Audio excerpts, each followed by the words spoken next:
اعوذ باللہ من الشیطان اللعین الرجیم بسم اللہ الرحمن الرحیم الحمد للہ الذی ہدانا لہذا وما كنا لنہتدی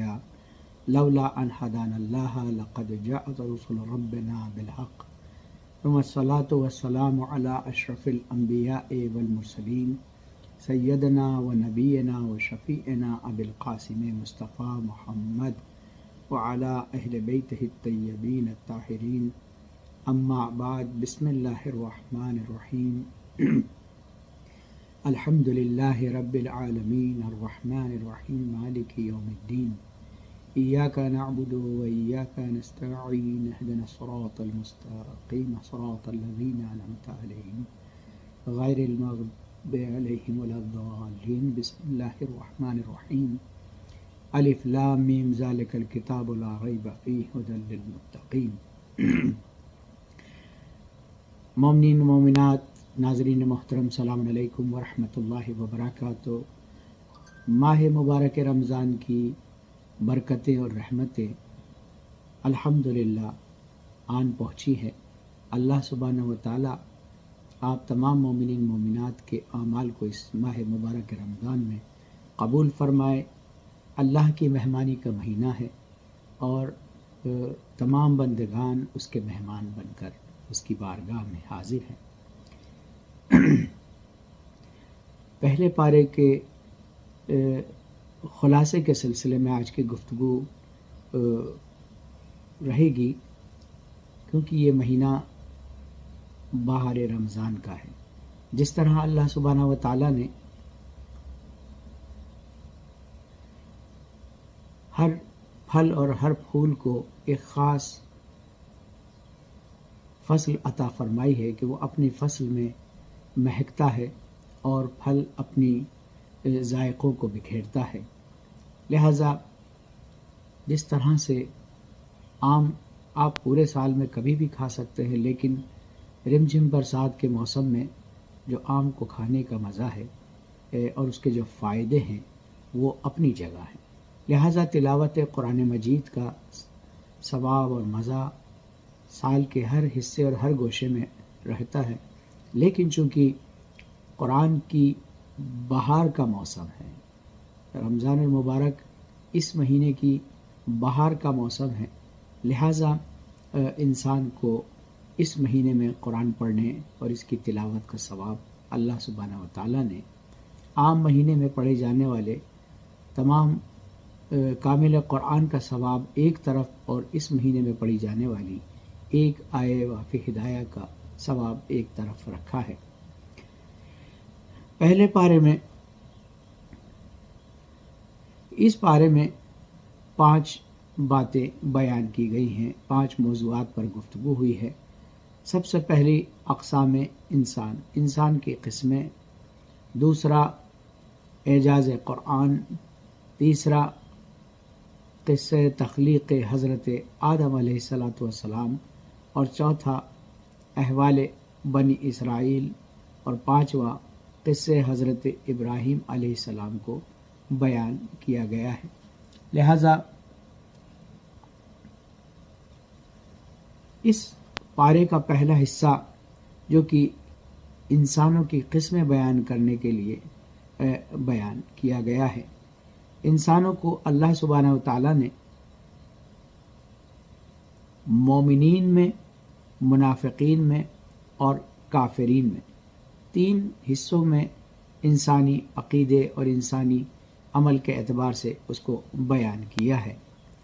مومنین کی 5 صفات بیان ہوئی ہیں۔ پہلی صفت ایمان بالغیب رکھتا ہو، اللہ کی غیبت پر یعنی غیب پر ایمان رکھتا ہو، اقامہ صلاۃ یعنی نماز کے قائم کرنے کا یقین، اور انفاق اللہ کی دی ہوئی نعمتوں کا مل جل کر استعمال کرنا اور اس کو دوسروں کو بھی کبھی حق اس پر ماننا، یہ انسان مومن کی علامتوں میں سے ہیں۔ ایمان بالکتب، آسمانی کتابوں پر اس کا ایمان کا ہونا، اور 5واں یقین بالآخرہ اور آخرت پر یقین رکھنا یہ بیان کیا گیا ہے۔ اس کے بعد منافق کی کئی خصلتوں کو اس پارے میں بیان کیا گیا ہے۔ جھوٹ بولنا، دھوکہ دینا، عدم شعور اور قلبی بیماریاں۔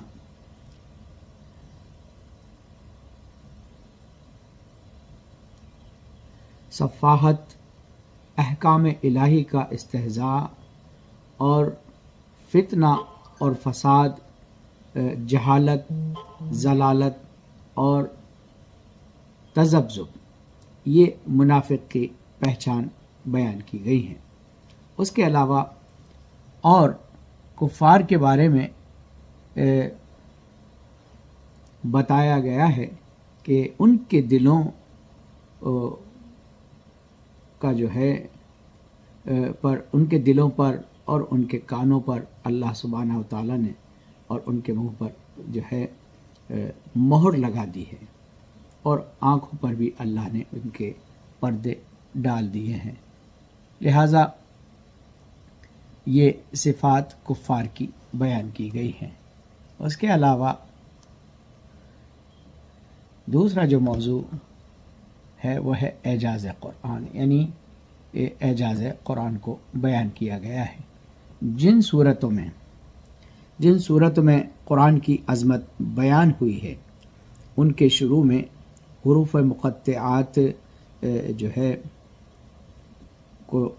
بیان کیا گیا ہے، بتایا گیا ہے۔ الف لام میم ذالک الکتاب لا ریب فیہ، یعنی الف لام میم کے ذریعے سے حروف مقطعات جو اللہ سبحانہ و تعالیٰ اور آخری نبی کے درمیان کی ایک گفتگو ہے، لیکن بظاہر اس کے ایک معنی یہ بھی ہے کہ بظاہر تو ہم نے یہ قرآن جو نازل کیا ہے اس کے حروف ایسے ہی ہیں جیسے حروف تم لوگ استعمال کرتے ہو، لیکن ان حروف کے معنی علم کے اعتبار سے جداگانہ ہو جاتے ہیں۔ جب الفابیٹ کی ABCD کو بچہ استعمال کرتا ہے، اسکول کا، پرائمری اسکول کا بچہ استعمال کرتا ہے، تو ان حروف کے ذریعے سے وہ اپنا ہوم ورک پورا کرتا ہے۔ وہ شروع کے اوائلی جو ہے معنی اور مفاہیم معنی کو سمجھتا ہے ABCD کے ذریعے، لیکن یہی الفابیٹ جو ABCD کے ہیں وہ اگر ڈاکٹر کے ہاتھ لگتے ہیں تو وہ بیماری کو شفا میں بدل دیتا ہے، اس کے ذریعے سے دواؤں کا استعمال کرنا سکھا دیتا ہے۔ یہی نمبرات اگر بچے کے ہاتھ لگتے ہیں تو وہ اپنا جو ہے ہوم ورک پورا کرتا ہے، اسکول کے کاموں کو، یعنی وہ گنتی گنتا ہے یا وہ ملٹیپلائی کرتا ہے یا وہ ڈیوائڈ کرتا ہے۔ لیکن اگر یہی نمبرات انجینئر کے ہاتھ میں آتے ہیں تو ان کے استعمال کے ذریعے سے وہ بڑے بڑے پل بنا دیتا ہے، بڑی بڑی سڑکیں بنا دیتا ہے، بڑی بڑی عمارتوں کو وہ بنا دیتا ہے۔ لہٰذا اللہ سبحانہ و تعالیٰ بتا رہا ہے کہ علم کے اعتبار سے ان حروف کا استعمال ہوتا ہے۔ لہٰذا دیکھنے میں تو یہ الف لام میم حروف ہیں کہ وہی جو تم اپنے کاموں میں، اپنی باتوں اور گفتگو اور تحریروں میں استعمال کرتے ہو، لیکن اگر یہ عالم مطلق یعنی اللہ سبحانہ و تعالیٰ کے ذریعے سے بیان ہو تو یہ جنت کی باتیں بھی بیان کر سکتا ہے، تمہارے جو ہے آنے والے مستقبل کو بھی بیان کر سکتا ہے، اور یہ گزشتہ زمانوں کی باتوں کو بھی بیان کرتا ہے۔ یعنی قرآن مجید کے جو حروف ہیں یہ بظاہر جو ہے ایک معجزہ ہے۔ کہتے ہیں کہ جن سوروں میں حروف مقطعات استعمال کیے گئے ہیں اس میں قرآن کی عظمت کا بیان ہوا ہے۔ ان کے شروع میں حروف مقطعات یہ ہیں کہ بتانے کے لیے ہیں کہ انہی حروف سے تمہارا کلام بھی بنتا ہے اور اللہ تعالیٰ کا بھی، مگر تم لوگ اللہ تعالیٰ کے کلام جیسا کلام بنانے سے عاجز ہو، یعنی تم بات تو کر سکتے ہو لیکن مستقبل کی گفتگو اس یقینی اعتبار سے نہیں کر سکتے جیسے قرآن کرتا ہے، اور تم قصے تو جانتے ہو لیکن ایک مدت سے پہلے کے،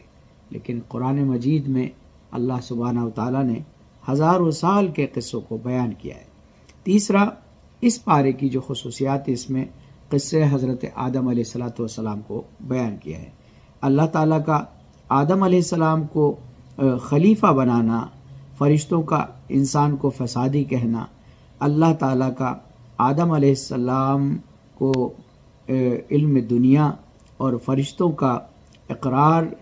عدم علم کرنا، فرشتوں سے آدم علیہ السلام کو سجدہ کروانا، شیطان کا انکار کرنا، پھر مردود ہو جانا، جنت میں آدم اور حوا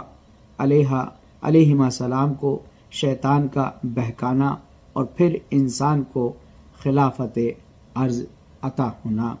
یہ تیسرے موضوع کی گفتگو میں بیان ہوا ہے۔ پہلے پارے کا جو چوتھا موضوع ہے وہ احوال بنی اسرائیل کو بیان، ان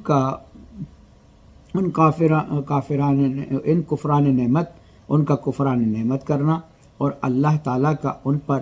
لعنت بھیجنا جو ہے یہ قصہ حضرت آدم علیہ السلام کے ساتھ بیان ہوا ہے۔ اس کے علاوہ اس بارے میں جو چیز بیان ہوئی ہے اس کو قصہ حضرت ابراہیم علیہ السلام، حضرت ابراہیم علیہ السلام کا اپنے بیٹے کے ساتھ مل کر خانہ کعبہ کی تعمیر کرنا اور پھر اللہ تعالیٰ سے اسے قبول کروانا اور پھر توبہ اور استغفار کرنا، یہ پہلے پارے کے موضوعات تھے۔ اللہ سبحانہ و تعالیٰ اس ماہ مبارک رمضان میں کی جانے والی تلاوت کا اجر و ثواب